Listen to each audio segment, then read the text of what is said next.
আসসালামু আলাইকুম। একজন ঋণ গ্রহীতার গ্রান্টারের দায় দায়িত্ব কি? আমরা জানি যে ব্যাংক থেকে ঋণ গ্রহণের সময় গ্রান্টার থাকতে হয়।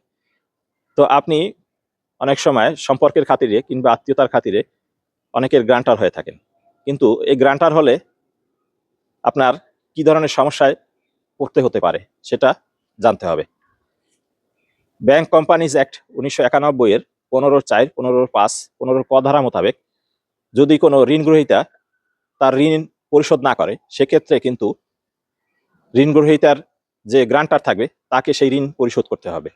ঋণ গ্রহীতা যদি ঋণের টাকা পরিশোধ না করে কিংবা কিস্তি না দেয় কিংবা পালিয়ে যায়, সেক্ষেত্রে কিন্তু ব্যাংক কর্তৃপক্ষ আপনাকে ওই ঋণ পরিশোধ করার জন্য চাপ দিতে পারে।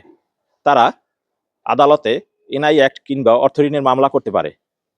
এ ধরনের মামলায় যদি আপনি আসামি হন, সেক্ষেত্রে আদালত কিন্তু আপনার স্থাবর অস্থাবর সম্পত্তি ক্রোক করে তা নিলামে উঠিয়ে সেই ঋণের টাকা আদায় করতে পারে।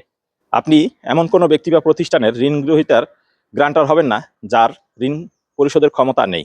আপনি এটা মনে করার কোনো কারণ নেই যে ঋণ পরিশোধ করতে না পারলে শুধুমাত্র যে ঋণ গ্রহণ করেছে তাকেই আদালত কিংবা ব্যাংক কর্তৃপক্ষ ধরবে। আপনিও এক্ষেত্রে সমান দায়ী এবং ঋণ পরিশোধের ক্ষেত্রে আপনাকেও ব্যাংক কিংবা আদালত ধরতে পারবে। ধন্যবাদ।